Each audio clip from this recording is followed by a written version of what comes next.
इस भोकाल का आपका इंतजार था? नहीं? क्या होगा, क्या होगा, क्या होगा, क्या होगा?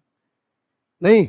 सिलेबस देखने के बाद तो ये तो जरूर आपको पता चल गया होगा कि जो सोचे थे उससे कम से कम 50% अलग है ये। तो चलिए सिलेबस पे बात करते हैं। हिंदी मीडियम वाला निकाल लेते हैं। और बार बार हम कहते थे कि देखिए पेपर में तो दे दिया है कि नेगेटिव मार्किंग नहीं रहेगा, लेकिन आयोग का तो नेचर नेगेटिव मार्किंग का हो गया है। ठीक है, तो बिना नेगेटिव मार्किंग का कैसे काम चलेगा? और वही शक था डेली क्लास में हम कहते थे, और वही शक हुआ और नेगेटिव मार्किंग हो गया। हाँ, एक चीज का अनुमान किसी को नहीं था कि बीपीएससी और इंग्लिश ये संभव नहीं है, क्योंकि बीपीएससी के किसी एग्जाम में इंग्लिश नहीं है। ये अब अपने तरह का पहला एग्जाम होगा जिसमें इंग्लिश शामिल कर दिया गया है। नहीं, अरे थोड़ा ही सही, लेकिन शामिल कर दिया गया है। और कोई भी पीछे जुडिशियरी का भी एग्जाम होता है ना, जज वाला, है ना, वहां भी इंग्लिश, पता नहीं अब कहीं जोड़ा हो तो जोड़ा हो, वहां भी इंग्लिश नहीं है सर। माने पीसीएस आपको एसडीएम बनाता है, वहां भी अंग्रेजी नहीं है, और मास्टर बनाने के लिए आपको कहा कि अंग्रेजी जानना चाहिए। प्रश्नों की संख्या 100 होगी, जो 2 भागों में बटा होगा। 25 फर्स्ट भाग में क्वेश्चन होंगे और 25 नंबर के ही होंगे। भाग 2 में 75 क्वेश्चन 75 नंबर के होंगे। यहां अंक से पता चल रहा है। ठीक, भाग 1 भाग 2 25 और 75 नंबर के हैं, लगभग 100 नंबर के। अब इसको लेके सर दर्द हुआ होगा, माने कि हैकर टीचर तो मिल जाएगा, अब इसका हम क्या करें? और फिर अंग्रेजी अलग से पढ़ना होगा हमको। इसको इंग्लिश जो 25 नंबर का है, इग्नोर करके चलना होगा। साफ बात है, क्योंकि जैसे ही बच्चा इंटर में आता है और कहता है कि इंटरव्यू की तैयारी कीजिए, तो उसमें भटकने के चांसेस ज्यादा हैं। वो तैयारी नहीं कर पाएगा ठीक से। जबकि क्लास ठीक से कर ले तो क्लास में ही पीटी मेंस और इंटरव्यू की तैयारी हो जाती है। जो हमारा लेक्चर सुन रहे हैं, इससे आपकी वाक्य पटुता बढ़ रही है कि नहीं बढ़ रही है? बढ़ रही है ना। पीटी मेंस और इंटरव्यू की तैयारी क्लास में होता है, ना कि ऑफिस में होता है। ठीक है ना, कि 4 गो वो 4 लोग बैठ जाते हैं और आके इंटरव्यू दीजिए, वो तो लास्ट का चीज है, वो आपके फेयर को तोड़ने के लिए। बेसिक चीजें तो क्लास में ही सीखेंगे। जीवन भर का कमाया हुआ चीज 2-4 क्लास में बाद में कनेक्ट किया जाता है। जो आप क्लास में बैठ के कमा रहे हैं ना, यही सबसे बड़ी चीज है। इसका सही से इस्तेमाल कीजिए, इग्नोर करके चलना होगा। क्योंकि हमको पता है आप लोगों के बारे में कि इस 75 नंबर में आप 30 नंबर ला सकते हैं। ठीक, क्योंकि हमको अभी तक जो समझ में आया होगा, समझ में आया है कि 100 नंबर में 30 नंबर चाहिए। इस पत्र का अर्हतांक कम से कम 30% अनिवार्य है, यानी पूरे ग्रुप के लिए कह रहा है ना। मान लीजिए कि यह पत्र 2 भागों में होंगे, यथा भाग 1 और भाग 2। ठीक है, तो भाग 1 अंग्रेजी भाषा सभी के लिए अनिवार्य होगा। भाग 2 हिंदी भाषा, माने जो भी आप उर्दू बांग्ला जो भी है आपका, किसी एक भाषा का चुनाव करना होगा। इस पत्र का अर्हतांक कम से कम, हमको तो जो समझ में यहां पढ़ में आया, बाकी नोटिफिकेशन में और क्लियर होगा। ये सिर्फ सिलेबस दिया है, वही हम कह रहे हैं कि हम तो वही कह रहे हैं कि हमको इग्नोर करके चलना होगा कि जैसा हमको समझ में आया। हम यही कहें कि 100 में 30%, यानी 25 और 75 दोनों। तो इसलिए हमने कहा कि चिंता का विषय नहीं है। अगर मान लीजिए बाय द वे हमारी अंग्रेजी कमजोर है, तो अगर हिंदी को ठीक कर लिया जाए तो यहां से भी 30 अंक प्राप्त किया जा सकता है। और अगर 25 अंकों का अंग्रेजी पूछ भी दिया तो ऐसा भी नहीं हो कि 4 गो नहीं बनेगा। तो हम ये कह रहे हैं कि हमको इसकी चिंता नहीं है, हमको चिंता इसकी है जो 150 अंकों का है आपके सामने। 150 प्रश्न, 150 अंक, 2 घंटे। 150 प्रश्न 2 घंटे। बीपीएससी में 150 प्रश्न 2 घंटे। क्वेश्चन आसान हो चाहे भारी हो, 2 ही घंटे होंगे। भारी क्वेश्चन पूछ दिया तो पता चला कि 100 पढ़ते पढ़ते 2 घंटा निकल जाएगा। किताब पढ़ने की भी तो आदत ढंग का ही होगी नहीं, रटने की आदत होगी। तो ढंग का क्वेश्चन जानते हैं, पीसीएस के क्वेश्चन 50 पेज में होता है। तनी ई विकल्प कहीं कूट वाला पूछ दे तो 50 पेज, और 10 पेज पढ़ने में 1 घंटा लग जाता होगा। क्या? तो अब ये पहली बार एग्जाम लेगा, क्वेश्चन का स्टैंडर्ड भी क्या रहेगा ये भी बताना बहुत मुश्किल है। अभी तो सिर्फ सिलेबस आया है, आपके पास कोई बैकग्राउंड नहीं है कि जिसके आधार पर आप बता सके क्वेश्चन ऐसा रहेगा, और ना ही उसने कोई ऐसा मॉडल दिया है। सीधे वो कहा है कि उलझा के पूछेंगे, कंफ्यूज करना मेरा काम, हम कंफ्यूज करेंगे।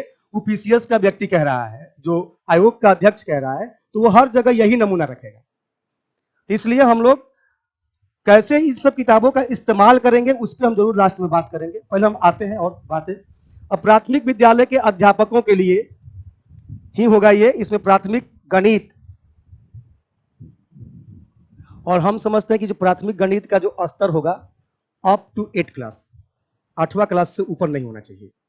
लेकिन 6ठा क्लास की किताब उठा के कभी गणित का पढ़िए, पता चलेगा कि क्या स्थिति है।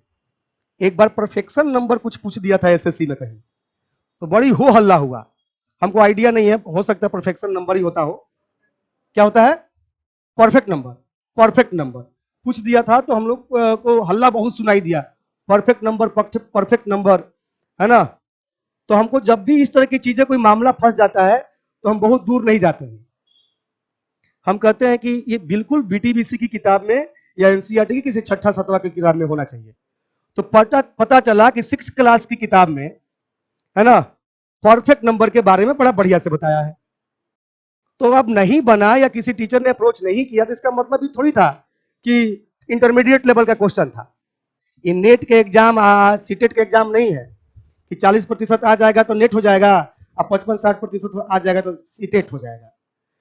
ये मतलब सीटवा के आधार पर ना कट ऑफ निकलेगा, तो कट ऑफ तो हाई भी जा सकता है। वो तो डिपेंड करेगा आगे कैसे क्वेश्चन आ रहे हैं क्या।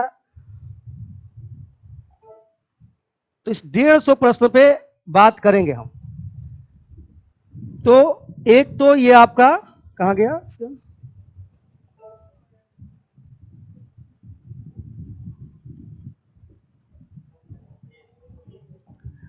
एक तो आपका गणित हो गया, मानसिक क्षमता का मतलब रीजनिंग। रीजनिंग की कहीं किताब है पहला दूसरा तीसरा चौथा पांचवा छठा सातवां में, 8वां 9वां 10वां में कहीं है? रीजनिंग का किताब कहीं है? नहीं है।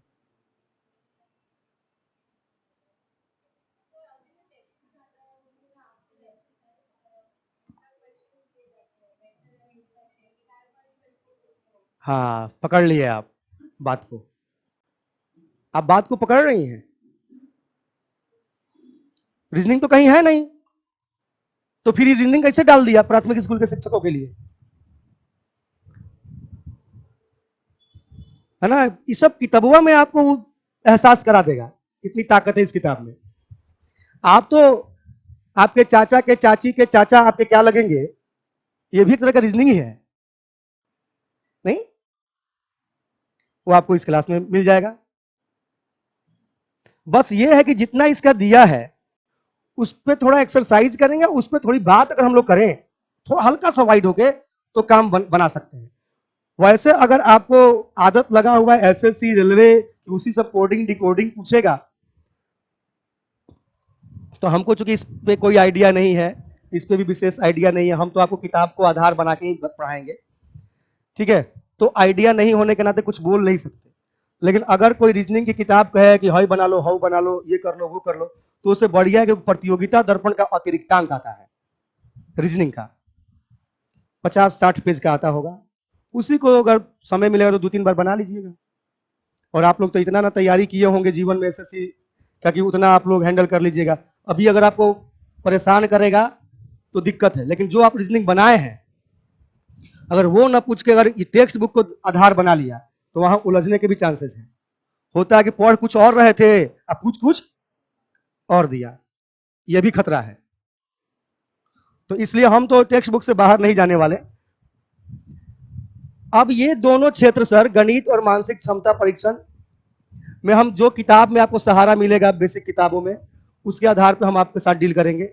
ये मेरे बस की चीज नहीं है, ठीक है। लेकिन इसका जो मानसिक क्षमता का जो टेक्निकल सेक्टर है वो हमारे बस की चीज नहीं है, ठीक है। लेकिन सामान्य जागरूकता, सामान्य विज्ञान, सामाजिक विज्ञान, भारतीय राष्ट्रीय आंदोलन, भूगोल और पर्यावरण शामिल, पर्यावरण जिसमें शामिल किया गया है, हाँ, इसमें मैं इतना क्षमता रखता हूं कि मैं लगातार महीनों तक बोलते रह सकता हूं बिना किताब किसी नोट्स के। इतना क्षमता ईश्वर की कृपा से है, ठीक है। तो ये जिसमें मेरा सेक्टर है, मैं उसमें ही आपको सिर्फ वेलकम करूंगा जो मैं कर सकता हूं। बात क्लियर है? बाकी समान अध्ययन के पत्र के प्रश्न प्राथमिक विद्यालय के पाठ्यक्रम से संबंधित होंगे, लेकिन इसका स्तर उम्मीदवार हेतु निर्धारित न्यूनतम अर्हता के आलोक में होगा। आपकी न्यूनतम अर्हता क्या होनी चाहिए प्राथमिक स्कूल का टीचर बनने के लिए? पता है आप लोगों को क्या होना चाहिए? 12th। इसका मतलब स्तर चल गया ना 12th लेवल का। अब बताइए 12th लेवल की किताब हम पढ़ेंगे या पढ़ाएंगे? संभव है कि उतना जाके बात किया जाए? तो उलझाने के लिए तो बहुत कुछ है। अगर हम लोग थोड़ा सा प्रशासनिक और गरुड़ दृष्टि अपना लें तो 8 क्लास तक सीमित रहकर भी हम अपनी कंपटीशन की तैयारी कर सकते हैं। थोड़ा सा भी उससे ऊपर जाएंगे तो समय भी नहीं है और भी उलझ जाएंगे। और आपका जो पहले से पढ़ा हुआ है अनुभव, वो आपका बहुत काम आएगा आगे। ये भी बात है कि जो आप पहले से पढ़े हुए हैं वो भी आपका काम आएगा। हम लोग जितना सहयोग कर सकते हैं करेंगे। अब आपने जो सोचा था उस सोच के कुछ अनुरूप है और उस सोच के कुछ विपरीत भी, ठीक है। सिलेबस आपके सामने था। निगेटिव मार्किंग होगा, नीचे तय कर दिया है। तो हम साथ साथ ये भी बताते चल रहे हैं कि हम क्या कर सकते हैं, ठीक है। विषय जो दूसरा सेक्शन है जो माध्यमिक विद्यालय के अध्यापकों के लिए है, इसमें भी 150 क्वेश्चंस होंगे। 150 क्वेश्चंस के साथ भाई साहब वही बात हो गई कि भाग 1 और भाग 2। यहां पे अगर आपका जीएस ठीक हो गया है तो यहां आपको 50 अंक के लिए ज्यादा चिंता करने की जरूरत नहीं है। लेकिन अब ये आपका विषय हो गया सर। भाग 1 जो होगा, हम मेरे समझ से आपके विषय होंगे जो आपके सिलेक्टिव विषय होंगे। जैसे पहले यूपीएससी में एक जीएस का पेपर होता था 2010 तक, ठीक है, और एक ऑप्शनल पेपर होता था। तो 150 अंकों का जीएस होता था और 120 जो माने क्वेश्चन था 200 नंबर के होते थे आपको ऑप्शनल पेपर, ठीक है। तो ऑप्शनल पेपर, जैसे मान लीजिए हम हिस्ट्री के विद्यार्थी हैं तो जीएस के साथ हमको हिस्ट्री ऑप्शनल पेपर रख के उसका एग्जाम देना होगा। उसका कट ऑफ अलग तय होता था हिस्ट्री का। किसी का ज्योग्राफी हो सकता है, किसी का पॉलिटिकल साइंस हो सकता है, किसी का हिंदी साहित्य हो सकता है, ईटीसी, जिनके उर्दू भी हो सकते हैं किसी के लिटरेचर में। तो वो सब्जेक्ट आपको देखना होगा। अब यहां पे मेरे पास क्या उपाय होगा इस सेक्शन में? जो लोग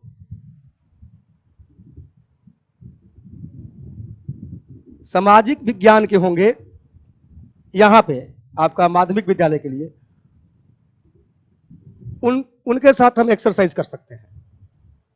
मैं अपना एरिया भी बताते चल रहा हूं भाई कि आपको जहां लगे बेहतर आप समझ लीजिएगा। हो सकता है आप अलग अलग विषय के बैठे होंगे इसमें। सामाजिक विज्ञान के लिए राजू सर ठीक ठाक रहेंगे चॉइस, बाकी आप लोगों पे डिपेंड करता है। विषय पर माध्यमिक विद्यालयों के विषयों के पाठ्यक्रम से संबंधित होंगे, लेकिन इसका स्तर उम्मीदवार हेतु निर्धारित न्यूनतम अर्हता के आलोक में होगा। क्या है इसका न्यूनतम अर्हता? Graduation, graduate level. तो भाई साहब बीपीएससी का नहीं है, जो सिविल सेवा का है। तो मिनी आईएएस कह दिए तो कौन गलत कह दिए? अब जब आपसे कह रहा है कि हम आपके विषय में आपका एग्जाम लेंगे तो क्वेश्चन में स्तर कमजोर क्यों रखेगा? वो तो जानता है कि आप उस विषय के ही क्या हैं, एक्सपर्ट हैं। यहां पे कुछ हो सकता है आपको कि कुछ मरम्मत कर दे सामाजिक विज्ञान में, मतलब सोशल जो स्टडीज है आपके, क्योंकि यहाँ पे सोशल स्टडीज में नागरिक शास्त्र, ज्योग्राफी, हिस्ट्री इत्यादि जो भी आर्ट, कला, सब मानविकी विषय हैं उसमें शामिल हो जाएंगे।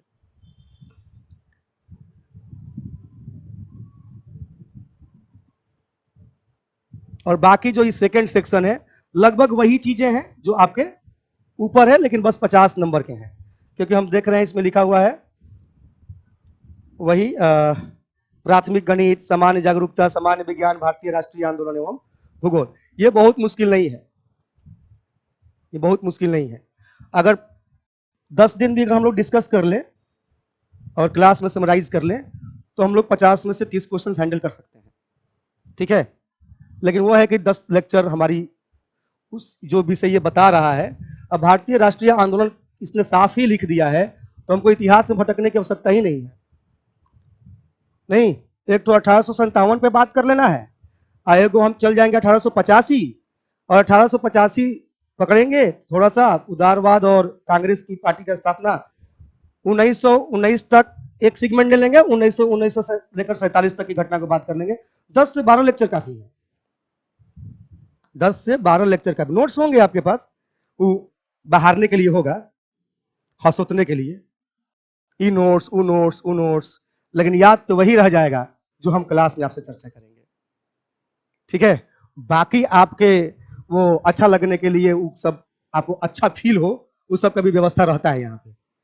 नहीं, हाई नोट्स, हाउ किताब, ये नोट्स, 75 प्रकार के किताब, पगलाते नहीं है आप लोग इतना पढ़ के?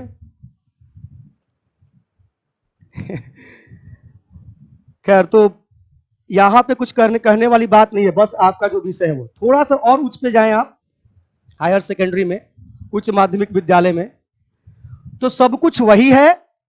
यहां पे फिर क्या हो गया, आपका विषय सेलेक्ट करना होगा, और यहां भी स्पष्टता विषय सेलेक्ट कर दिया है। और इसमें आप ऐसा नहीं कि सामाजिक विज्ञान कह रहा है, इसमें समाज शास्त्र का अलग सब्जेक्ट है, अर्थशास्त्र का अलग है, गृह विज्ञान, कंप्यूटर साइंस, वाणिज्य, जो कॉमर्स के जो लोग हैं, लेखा, संगीत एवं उद्यमता, भोजपुरी, पाली, लिटरेचर में है। और हमारी हिस्ट्री नहीं दिखाई दे रहा है भाई, कहाँ है वो? हाँ, यहाँ पे भाई, अपन वाला चीज तो हम पकड़ेंगे ना, कम से कम हसुआ तो कम से कम अपने और खिंचबे ना करेगा। हमारे पास आएंगे तो हम अपनी बात तो बताएंगे ना कि हम क्या कर सकते हैं, जो नहीं कर सकते वो भी बताएंगे। तो इतिहास, तो इसमें जो भी हिस्ट्री के सब्जेक्ट के लोग बैठे होंगे, है ना, उनका समाधान हमारे पास टोटली है, और प्राइमरी स्कूल तक जीएस के टोटली।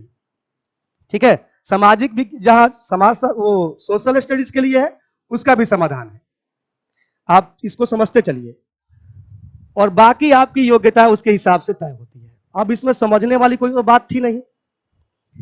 अब इसमें आपके ये जो भरमाने के लिए दे दिया है 40%, जनरल वर्ग 36.5%, वो आपका ओबीसी वर्ग या अत्यंत पिछड़ा वर्ग के लिए 34%, फिर SC/ST के लिए 34%, महिलाओं तथा निःशक्तग्रस्त, बाकी इन सब SC/ST में सब शामिल होंगे 32%।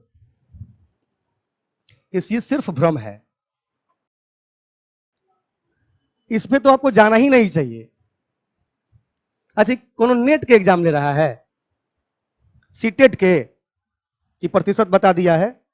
बीपीएससी का भी देखिएगा नोटिफिकेशन ना, जौना में कट ऑफ कभी कभी 109-11 चल जाता है, वहां भी आपको 40% लिखा हुआ मिल जाएगा जनरल के लिए।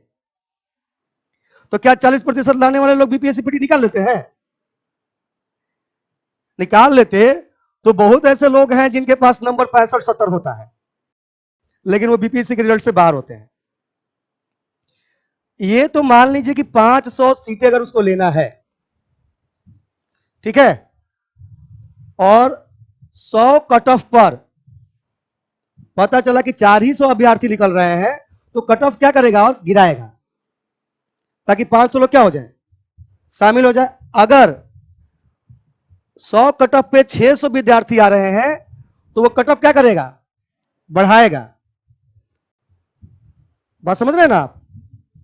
तो इसलिए ये भ्रम में न रहे, ये आपका नेट का एग्जाम और सीटेट का एग्जाम नहीं है, वो ट्रैक अलग है और ये ट्रैक अलग है। इसमें मेरिट निकलेगा, मेरिट तय करेगा कि आप रिजल्ट में है कि नहीं है। तो थोड़ा सा टफ किया है, नॉर्मली आपके उस बिहेव से थोड़ा ऊपर उठना है, कि देते हैं और हो जाता है, थोड़ा सा उसके विचार से ऊपर उठना होगा। पाठ्यक्रम लिखवाने की आवश्यकता नहीं ना है, उस समय की बर्बादी होगी। ठीक है, तो कैसे काम करेंगे हम लोग उस पर डिस्कस करें।